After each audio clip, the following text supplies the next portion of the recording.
नमस्कार दोस्तों, मैं हूं महसूस कुरैशी। मध्य प्रदेश के सिवनी ज़िले से आप देख रहे हैं आपका अपना यूट्यूब चैनल देसी मुर्गी पालन। आज हम बात करने वाले हैं जो आप लोगों के द्वारा बहुत सारे वीडियो भेजे गए हैं कि सर इनको बीमारियां क्या हैं, तो बहुत सारी बीमारियों के बारे में जानेंगे। सबसे पहले हम देख लेते हैं ये पोस्टमार्टम। इस पर मुझे जो वीडियो भेजा गया और ये नहीं पूछा गया, ये नहीं बताया गया कि सर इसको बीमारी क्या है, मगर मेरा कर्तव्य बनता है कि मैं आपको इसके बारे में बताऊं। तो जो पोस्टमार्टम करके आपने वीडियो भेजा है मेरे दोस्त, इसमें पूरा देखने पर यह लगता है कि मुर्गी में इकोलॉई की शिकायत थी और यह मुर्गी टॉक्सिन का शिकार हुई है। टॉक्सिन बोलते हैं किसी भी जहरीले पदार्थ को खा लेने से होने वाली मौत का ये पोस्टमार्टम है। तो आप अपने फार्म के आसपास देखिएगा कि कोई पेस्टिसाइड या खेतों में दवाई जो सींची जाती है वह दवाई तो नहीं सींची गई है। आपकी मुर्गियां फ्री रेंज में चरती हैं या फीड में फंगस होने के कारण गीला फीड हो जाता है, नमी वाला फीड हो जाता है, वह दे देते हैं, तो भी ऐसा देखा गया है। तो आप अपने फार्म के आसपास, फ्री रेंज एरिया के आसपास देखिएगा कि जहर का असर मुर्गियों पे आया कैसे, क्योंकि जहरीली वस्तु का असर होने के बाद मुर्गी के पाचन तंत्र का, जो भी पाचन तंत्र का हिस्सा है, एक एक पार्ट्स इतना बुरा डैमेज हुआ है जो आप स्क्रीन पे देख सकते हैं कि पूरा जो जहरीली वस्तु खाने के कारण, टॉक्सिन के कारण हुआ है। ये आपको देखना पड़ेगा अपने फार्म के आसपास, फीड में कहाँ से उसने जहर खाया या जहरीली वस्तु उसके पेट में कैसे गई, क्योंकि इतनी ख़राब कंडीशन जो मुर्गी की होती है सिर्फ एक ही चीज़ में होती है और वो है टॉक्सिन, जिसको जहर कहते हैं। जहरीली वस्तु खाने के कारण आपकी मुर्गी की मौत हुई और आपने मुझे पोस्टमार्टम करके यह वीडियो भेजा। हालांकि आपने बताया कुछ नहीं कि फ्री रेंज में चरती है, कौन सी नस्ल की, कितने महीने की मुर्गी थी, ये आपने कुछ नहीं बताया, सिर्फ वीडियो डाला था, मगर मेरा जवाब देना फ़र्ज बनता है। उसके बाद मुझे अगला वीडियो भेजा गया कि सर मेरी मुर्गी को क्या हो गया है, मुर्गी की गर्दन नीचे चली गई है। तो मेरे दोस्त, ऐसा होता है गर्दन घूम जाने के कारण, और इसके बहुत सारे कारण हैं। सिर्फ एक बीमारी छोड़ के, जैसे हम देखते हैं कि गाउट, जिसको गठिया बोलते हैं, एक बीमारी छोड़ के किसी अन्य बीमारी पर कोई भी कंडीशन बनती है, मुर्गी बीमार होती है, तो सबसे पहले उसको अलग कर लेना चाहिए। इसी प्रकार से दूसरा वीडियो भी आया है कि सर मेरी मुर्गी की गर्दन घूम गई है, नीचे चली गई है, मगर ये गर्दन सीधी करके दाना पानी खा लेती है। चलो दाना पानी खा रही है, अच्छी बात है, इसमें भी वही करना पड़ेगा। आपको विटामिन ई का पैकेट लेना पड़ेगा जो स्क्रीन पे देख रहे हैं। एक चुटकी विटामिन ई छोटे वाले चम्मच में सुबह शाम पानी में मिला के इसको पिलाइएगा। 7 दिन तक कंटिन्यू देना है, सुबह शाम एक एक चुटकी विटामिन ई। और मुर्गी अगर खुद से दाना पानी नहीं खा सकती है तो आपको दाना पानी अपने हाथ से खिलाना पड़ेगा। ऊपर वाले ने चाहा तो 7 दिन में आपकी मुर्गियां स्वस्थ हो जाएंगी।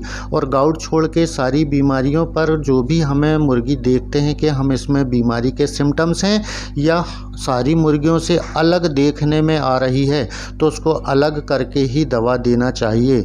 गाउट छोड़ के जितनी बीमारियां, सारी बीमारियां फैलने वाली हैं, एक से दूसरी मुर्गियों में भी फैल जाती हैं, इसलिए हमें एहतियात बरतना बहुत ज़रूरी है। और जो दूसरा वीडियो है स्क्रीन पे सफ़ेद वाला, इसमें दूसरी चीज़ और देखने में आएगी कि पैर की उंगलियां भी टेढ़ी हो रही हैं।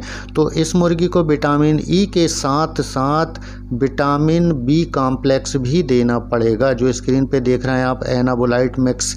ये 2-2 बूंद सुबह शाम मुर्गी को पिलाइएगा। ये पैर की उंगलियां विटामिन B2 की कमी से होती है और आपने विटामिन B2 पता नहीं कब से नहीं दिया है, इसलिए आपको विटामिन ई के साथ साथ विटामिन B2 की कमी दूर करने के लिए एनाबोलाइट मिक्स भी देना पड़ेगा। और अगर फार्म में आपके और भी मुर्गियों को देख लें, अगर उन मुर्गियों में भी ऐसी शिकायत देखी जाती है, पैर की उंगलियां टेढ़ी हो रही हैं, तो सारी मुर्गियों को, आधा किलो से कम वज़न की मुर्गियां हैं तो 1.5 लीटर पानी में 5 ml 3 दिन तक एनाबोलाइट मिक्स चला दीजिएगा। और अगर मान लीजिए कि 1 किलो प्लस की मुर्गियां हैं तो 10 ml 3 लीटर पानी में 100 मुर्गी के हिसाब से 3 दिन सप्ताह में विटामिन बी कॉम्प्लेक्स एनाबोलाइट मिक्स, जो स्क्रीन पे मैंने आपको दिखाया, यह चला देंगे। उसके बाद अगला वीडियो मुझे भेजा गया है कि सर मेरी मुर्गी की आंख बंद हो गई है। एक आंख जो स्क्रीन पे देख रहे हैं साफ दिख रही है, और इस तरफ वाली आंख बंद हो गई है, यानी यह कुराइज़ा की शिकायत है। अगर आपने कुराइज़ा बीमारी का कंप्लीट इलाज का वीडियो नहीं देखा है तो ऊपर आई बटन पे है, वह वीडियो देख के अपनी मुर्गियों का इलाज कर सकते हैं। उसके बाद मुझे अगला वीडियो भेजा गया कि सर मेरी मुर्गियों को CRD की बीमारी थी, मैंने आपके बताए हुए काढ़े से मुर्गियां ठीक कर लिया है, मगर मुझे कारण पता नहीं चल रहा है कि मेरी मुर्गियों में CRD की बीमारी आई कैसे। तो मेरे दोस्त, मैं आपको बता देता हूं कि पहला तो यह है कि CRD की बीमारी बायोसिक्योरिटी का पालन नहीं करने से भी आ जाती है। बायोसिक्योरिटी का पालन किसको बोलते हैं कि किसी भी व्यक्ति को खुला फार्म पर नहीं घूमने देना चाहिए बिना डिसइंफेक्टेड किए। और क्या कारण है CRD आने के कि बिछावन साफ़ सुथरा नहीं होता है, बिछावन जो बिछाते हैं वह सूखा नहीं होता है, फार्म में डस्ट उड़ती है, या अचानक मौसम चेंज हो जाता है। बरसात के दिन थे और अचानक तेज़ धूप हो गई, या तेज़ धूप थी और अचानक तेज़ बारिश हो गई, मुर्गियाँ भीग गई पानी में, इस कारण से भी CRD की बीमारी आ जाती है। यह सांस की बीमारी है, सांस नली में म्यूकस यानी बलगम जमा हो जाता है। अगर सप्ताह में एक दिन मेरा बताया हुआ काढ़ा आप चलाते हैं तो कभी CRD की बीमारी की नौबत ही नहीं आएगी। मैं 100 मुर्गियों पर बता देता हूँ। 100 ग्राम अदरक, 100 ग्राम लहसुन, 50 ग्राम अजवाइन, 20 काली मिर्च, 10 लौंग, आधा चम्मच हल्दी, थोड़ा सा गुड़ मिला के 500 ग्राम पानी में इसको उबालिए। पहले तो ये पूरी सामग्री ग्राइंड कर लीजिए, पीस लीजिएगा। 500 ग्राम पानी में एक गंज में चूल्हे में गैस में उबालिएगा। जब यह पानी 400 ग्राम बच जाए तो पहले से जो पानी चल रहा है 100 मुर्गियों पर 3 पानी के बर्तन लगे होंगे, उसी पानी में 1-1 कप यह काढ़ा बिना छाने ठंडा करके उस पे डाल दीजिएगा। सप्ताह में एक दिन ऐसा करेंगे तो कभी CRD की शिकायत आपके फार्म पर आएगी ही नहीं। उसके बाद अगला सवाल भेजा गया है कि सर मेरी मुर्गियों की उम्र 20 दिन हो गई है, क्या मैं आप चोंच काट सकता हूँ? हाँ मेरे दोस्त, आप बिल्कुल चोंच काट सकते हो। चोंच काटने का जो देसी तरीका है वह आपको नहीं पता है तो ऊपर आई बटन पे वीडियो देख लीजिएगा। पहली बार 20 दिन में, दूसरी बार 35 दिन में, तीसरी बार 50 दिन में, चौथी बार 65 दिन में, और जब भी ज़रूरत पड़े मुर्गी एक दूसरे के पंख नोचें, एक दूसरे को घायल करें तो आप चोंच काट दें। फिर अगला वीडियो आया कि सर कॉक्सीडियोसिस से मुर्गियों की मौत क्यों हो जाती है? तो मैं आपको बताता हूँ मेरे दोस्त, जब कॉक्सीडियोसिस होती है, मुर्गियों को सफ़ेद दस्त या खूनी बीट होती है तो मुर्गियाँ कमज़ोर हो जाती हैं। हम हाथ से दाना पानी उनको नहीं खिलाते हैं तो मुर्गी मर जाती है। और मरने के बाद अगर हम पोस्टमार्टम करते हैं तो आप देखेंगे स्क्रीन पे जैसे कॉक्सीडियोसिस का पोस्टमार्टम है, ऐसी उसकी आंतों में खून भरा हुआ देखा जाएगा। तो जब भी मुर्गियां लाल या सफ़ेद बीट करती हैं या पतले दस्त करती हैं तो दस्त से मुर्गी कमज़ोर हो जाती है। कमज़ोर मुर्गी को पकड़ेंगे और उसको थोड़ा सा ग्लूकोज का पानी पिलाएंगे। जैसे हमें दस्त होते हैं, हम हॉस्पिटल जाते हैं तो डॉक्टर पहले ग्लूकोज की बोतल लगाता है, पहले एनर्जी देता है। जैसे किसी भी इंजेक्शन या दवा को खाने के पहले डॉक्टर बोलता है कि खाना खा लीजिएगा, तो उससे एनर्जी आती है, गोली दवा की गर्मी बर्दाश्त करने की क्षमता शरीर में बढ़ जाती है, तो तुरंत दवा नहीं देना चाहिए। कॉक्सीडियोसिस में बीमार मुर्गी को सबसे पहले उसका पोटा छीके देखें, पोटे में दाना नहीं है तो दाना पानी उसने नहीं खाया है, तो उसे गुड़ का पानी, शक्कर का पानी, ग्लूकोज का पानी घोल के छोटे वाले चम्मच में चोंच खोल के 1-2 ml पिला दीजिए। उसके बाद दवा देंगे तो ज़्यादा असर करेगी और मुर्गी मरेगी भी नहीं। तो जब भी ऐसी शिकायत आती है कॉक्सीडियोसिस की तो आप स्क्रीन पे देख रहे हैं एम्प्रोलियम पाउडर पहला, दूसरा सुपर कॉक्स, इन 2 में से कोई एक मिल जाए। आधा किलो से कम वज़न वाली मुर्गियों को 1.5 लीटर पानी में 5 ग्राम पाउडर देना है, और 1 किलो प्लस की मुर्गियां हैं तो 10 ग्राम 100 मुर्गी पर 3 लीटर पानी में 3 से 4 दिन चलने दीजिएगा। तो ये नौबत ही नहीं आएगी, मुर्गी मरेगी नहीं। खाली पेट मुर्गी का होता है और सीधा दवा दे दिए आपने तो मुर्गी मर जाएगी। इसलिए पहले गुड़ का पानी, शक्कर का पानी या ग्लूकोज का पानी पिला दीजिए, उसके शरीर में एनर्जी आएगी। उसके बाद दवा देंगे और दाना पानी भी हाथ से खिलाएंगे।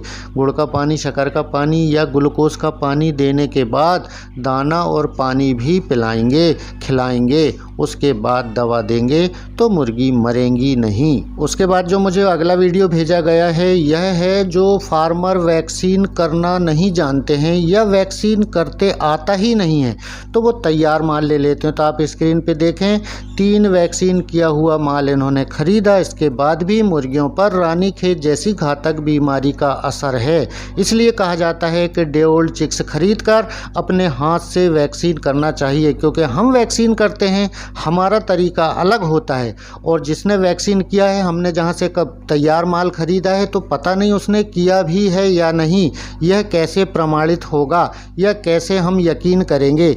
इसलिए तैयार माल कभी नहीं खरीदना चाहिए। डे ओल्ड चिक्स खरीद कर, डे ओल्ड चिक्स आता है तो मेरेक्स का वैक्सीन गर्दन में 1 दिन के बच्चे को लग के आता है, उसके बाद 7 दिन में हमें रानीखेत का वैक्सीन करना है लासोटा F1, उसके बाद second IBD infectious bursal disease Gumboro की बीमारी के बचाने के लिए, उसके बाद तीसरा वैक्सीन करना है रानीखेत का बूस्टर डोज। तो रानीखेत में न्यूकैस्टल डिजीज का B1 भी आता है या लासोटा जो मिलता है वही फिर से रिपीट कर दें तो 21 दिन में बूस्टर डोज हो जाएगा। अक्सर हमने यह देखा है कि जो लोग ब्रूडिंग करना नहीं जानते हैं तो एक तो वो 30 रुपये का चिक्स 70 और 80 रुपये में खरीदते हैं, तो पहला नुकसान तो ये हो गया। और 3 वैक्सीन करके बेचने वाला बेच देता है कि मैंने 3 वैक्सीन किया हुआ है, मगर पता नहीं उसने एक भी वैक्सीन किया है या नहीं। ये वैक्सीन नहीं किए हैं या वैक्सीन नहीं हुआ है, यानी हमारा लॉट खतरे में है। रानीखेत की बीमारी 1 मुर्गी पालते हों या 1000 मुर्गी पालते हों, आप रानीखेत की बीमारी आने के बाद एक भी मुर्गी को नहीं बचा पाएंगे। रानीखेत की बीमारी से कितनी मुर्गियों की मौतें होती हैं? 1000 मुर्गी की मौतें 48 घंटे के अंदर।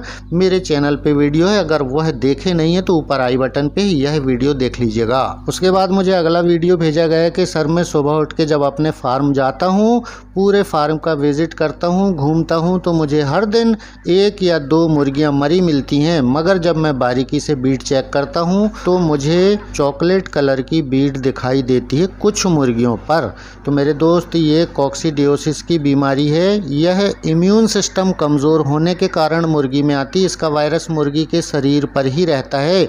मुर्गी का इम्यून सिस्टम कमज़ोर हुआ और वह वायरस हावी हुआ, इसलिए साफ़ सफाई पे ध्यान दें। और कॉक्सीडियोसिस की बीमारी बरसात के दिन में अक्सर आती है, इसीलिए 1 लीटर पानी में एक्वामैक्स 1 ml मिलाकर बरसात के दिन जब तक चल रहे हैं, जब तक बारिश के दिन है, बरसात होती है, ज़मीन में नमी होती है, आर्द्रता होती है, ह्यूमिडिटी होती है, फार्म का बिछावन गीला होने की संभावना रहती है, तब तक 1 ml एक्वामैक्स 1 लीटर पानी के हिसाब से मुर्गियों को पीने को दें। हर दिन भी देंगे तो कोई नुकसान नहीं है, मगर कॉक्सीडियोसिस जैसी बीमारी आपके फार्म पर आएगी ही नहीं।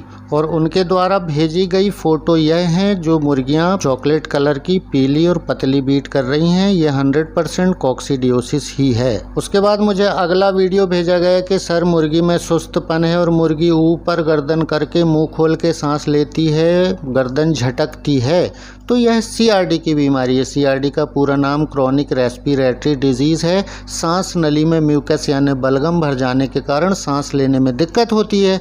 मुर्गी ज़िंदा रहने के लिए सांस लेगी और सांस लेने में दिक्कत होगी तो मुर्गी मुंह खोल के ऊपर गर्दन करके सांस लेगी, मगर लेगी नहीं तो मर जाएगी। तो CRD का कंप्लीट वीडियो ऊपर है, यह देख लीजिएगा। तो दोस्तों यह थे आपके द्वारा भेजे गए वीडियो। अगर आप जब भी वीडियो भेजते हैं तो स्क्रीन को खड़ा नहीं रखेंगे, दोनों हाथ से पकड़ के स्क्रीन को आड़ा करके साफ सुथरा वीडियो भेजेंगे जिस पर मैं आपको जवाब दे पाऊंगा। अगर आप सेल्फी स्टाइल में भेजते हैं तो शायद मैं जवाब ना दे पाऊं। अगर आप इस चैनल पर नए हैं तो सब्सक्राइब कर लें, बेल आइकन को दबाकर ऑल में कर लें। अगली मुलाकात बहुत जल्द होगी किसी नए टॉपिक को लेकर। तब तक के लिए नमस्कार, आदाब, जय हिंद।